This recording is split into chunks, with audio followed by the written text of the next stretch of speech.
یہ سارے چکر بازیاں آپ کر دیں تے مڑ کے سانو پاکستانیت دا سبق دے دیں. سانو پتہ ہے اس دور میں میں اور ہے جام اور ہے جم اور ساکی نے بنا کی روش لطف ستم اور مسلم نے بھی تعمیر کیا اپنا حرم اور.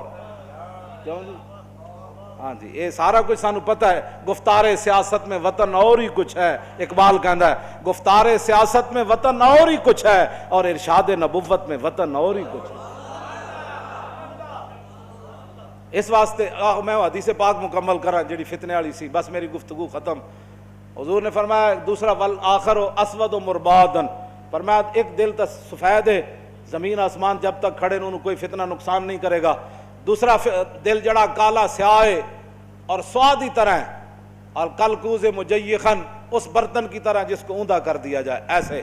لا یعرف معروفا ولا ینکر منکرا الا ما اشرب من ہواہ. بس اے گل ہے جڑی سمجھ لو کہ تسی کس نہ حضور دی عزت دی گل کردے ہو تے انہوں سمجھ کیوں نہیں آندی, تسی ناموس رسالت دی گل کردے ہو سمجھ کیوں نہیں آندی. کیوں جی؟ تسی جنگ یمامہ دا واقعہ بیان کردے ہو انہوں سمجھ کیوں نہیں آندا. 1200 صحابہ تے شہید ہوئے نا جنگ یمامہ وچ, تے جڑے زخمی ہوئے حضرت ام عمارہ جدو واپس گئیاں تو انہاں دے پوترے نے پوچھا, انہاں کہا یا جدتو کثرت الجراح فی المسلمین, انہاں کہا دادی جی تسی جنگ یمامہ جو واپس آئے ہو ہاتھ کٹا کے زخم کھا کے, اور دسو میں تے سنیا ہوتے بڑے صحابہ زخمی ہوئے. تے آپ نے فرمایا پترا کی پوچھدا, ما یصلی ما خالد ابن الولید من المہاجرین والانصار الا نفر یسیر. فرمایا پترا کی پوچھدا, میں اتھے ویکھیا کہ ہزاراں صحابہ کٹے ہوئے جسم دے نال شدید زخمی خیمے چ پے ہوئے سن, 10 تو 15 صحابہ صرف خالد بن ولید نہ با جماعت نماز پڑھ دے. اتنی وڈی جنگ صحابہ کی تھی, جڑے شہید ہوئے ہوتے 1200 ورنہ تے زخمی بچے ہی کوئی نہیں. اے خالد بن ولید نہ جڑے پڑھ دے سن وہ بھی زخمہ نال چور چور سن, لیکن خیمے تو چل کے تے جتھے خالد بن ولید نماز پڑھاندے سن اتنی جگہ وچ وہ پہنچ جاندے سن چل کے بس, ورنہ خالد بن ولید خود بھی شدید زخمی سن. ہاں صحابہ کہندے نہ یہ جنگ اسے کدی پہلے لڑی نہ کدی بعد وچ لڑی, جنگ یمامہ.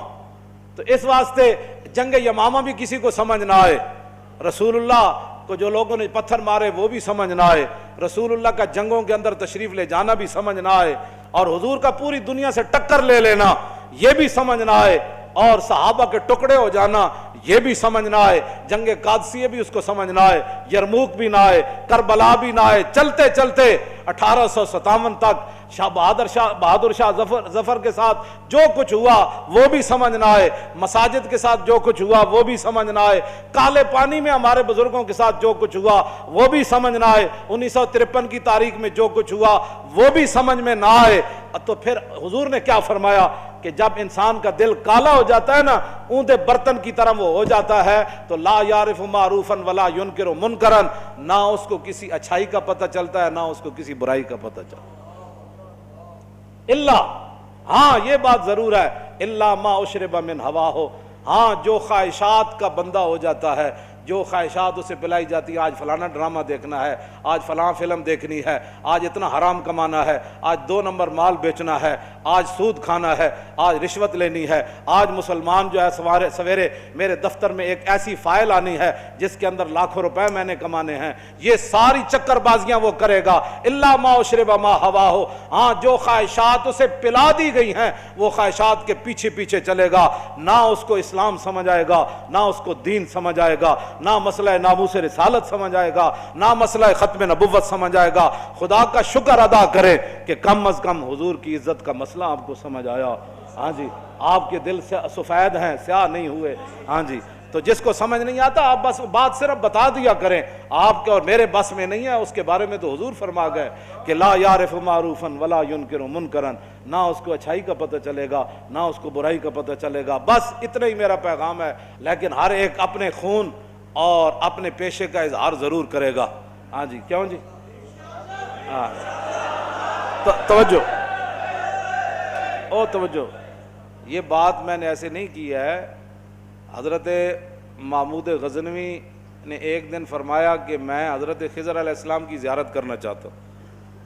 ایک غریب آدمی کھڑا ہوا, وہ کہنے لگا میں آپ کو زیارت کرا دیتا ہوں لیکن ایک شرط ہے, میں غریب ہوں, 6 مہینے کا خرچہ آپ کو دینا ہوگا میرے بچوں کا. اس نے کہا ٹھیک ہے. 6 مہینے کے بعد محمود غزنوی نے اس کو بلایا. ہاں جی خضر علیہ السلام کی ملاقات کا کوئی وظیفہ مکمل ہوا, اس نے کہا جی کچھ وظیفے الٹ ہو گئے، 6 مہینے اور چاہیے۔ اس نے کہا ٹھیک ہے۔ سال کے بعد اس کو پھر حضرت محمود غزنوی بلایا، فرمایا ہاں جی خضر علیہ السلام نہ کو میری ملاقات کا امکان پیدا ہویا، تسی وظیفے جو کر رہے ہو دریا کے کنارے۔ انہوں نے کہا جی میں کہاں، خضر علیہ السلام کہاں، میں نے تو آپ کے ساتھ جھوٹ بولا ہے، غریب آدمی تھا تو پیسے میرا روٹی پانی چل گیا 1 سال۔ تو محمود غزنوی کا مجلس لگی ہوئی تھی، ہزاروں لوگ موجود تھے، غوث بھی تھے، کتب بھی تھے، ابدال بھی تھے، محدث بھی تھے، مفسر بھی تھے۔ تو اس نے اپنے ایک وزیر کی طرف اشارہ کر کے کہا بتاؤ بھائی جو بادشاہ سے جھوٹ بولے اس کی کیا سزا ہے؟ وہ وزیر کہنے لگا کہ اس کو قتل کر دیا جائے۔ محمود غزنوی کے مجلس میں ایک نورانی چہرے والے بزرگ بیٹھے تھے، انہوں نے کہا بادشاہ سلامت، اس نے بالکل ٹھیک کہا۔ پھر اس نے ایک دوسرے وزیر سے پوچھا، اس نے کہا جی اس کی کیا سزا ہے جس نے بادشاہ سے داؤ بھی لگایا اور جھوٹ بھی بولا؟ اس نے کہا یہ گردن نہ اتاریں، یہ تو پھر جلدی مر جائے گا، اس پر کتے چھوڑے، یہاں تک کہ کتے اسے نوچ نوچ کر کھائیں تاکہ اس کو پتہ چلے بادشاہ سے جھوٹ نہیں بولا جاتا۔ تو وہ بزرگ نورانی چہرے والے کہنے لگے بادشاہ سلامت، اس نے ٹھیک کہا۔ پھر اس نے حضرت ایاز کو کہا، ایک ہی صف میں کھڑے ہو گئے محمود و ایاز۔ حضرت ایاز کو کہا کہ ہاں جی آپ بتائیں۔ اس نے کہا بادشاہ سلامت، ایک غریب آدمی تھا، اس کے جھوٹ بولنے سے آپ کے وقار میں کوئی کمی نہیں آئی، اور 1 سال پیسے دینے سے آپ کے خزانے میں کوئی کمی نہیں ہے، یا آپ اس کو معاف کر دیں۔ وہ نورانی چہرے والا بزرگ کہنے لگا بادشاہ سلامت بالکل اس نے ٹھیک کہا۔ محمود غزنوی نے ان بزرگوں کو قریب بلایا، انہوں نے کہا یہ کیا بات ہے، جو گردن اتارنے کا کہتا ہے وہ بھی ٹھیک ہے، جو یہ کہتا ہے کہ کتے چھوڑ دیا جائے وہ بھی ٹھیک ہے، جو معافی کرتا ہے۔ اس نے کہا کہ جس نے کہا نا گردن اتار دو، یہ اس کا خاندان تھا کسائی، تو اس نے اپنے خاندان کا اظہار کیا ہے، گردنیں اتارنے کے عادی ہیں، اور کہا کہ غلطی تو تیری ہے جیسے تو نے ایسے لوگوں کو وزیر بنایا۔ اس نے کہا جس نے کتوں کا کہا نا کتے چھوڑو، اس کے آباء و اجداد بادشاہوں کے کتے نہلایا کرتے تھے۔ اس نے اپنے خاندان کا اظہار کیا ہے، اس نے اپنی فطرت اپنے خون کا بتایا ہے، اور کہا کہ رہ گیا ایاز تو یہ سید ہے، اور سید کربلا میں لٹے بھی گئے تو اف نہیں کی، اپنا سودا بیچ کر بازار سونا کر گئے، کون سی بستی بسائی تاجران آل بیت۔ کیوں جی یہ سید ہے۔ جب یہ کہا نا یہ سید ہے تو محمود غزنوی کرسی پر کھڑا ہو گیا، وہ کہنے لگا ایاز تو نے آج تک بتایا ہی نہیں میں آل رسول ہوں، اتنا ظلم کیا تو نے بتایا ہی نہیں آج تک۔ تو حضرت ایاز فرمانے لگے کہ اچھا میرا راز ان بزرگوں نے کھولا تو میں بھی آپ کے سامنے ایک راز کھولنا چاہتا ہوں۔ انہوں نے کہا جی وہ کیا ہے؟ انہوں نے کہا یہ جو بزرگ ہے نا یہ خود حضرت خضر علیہ السلام۔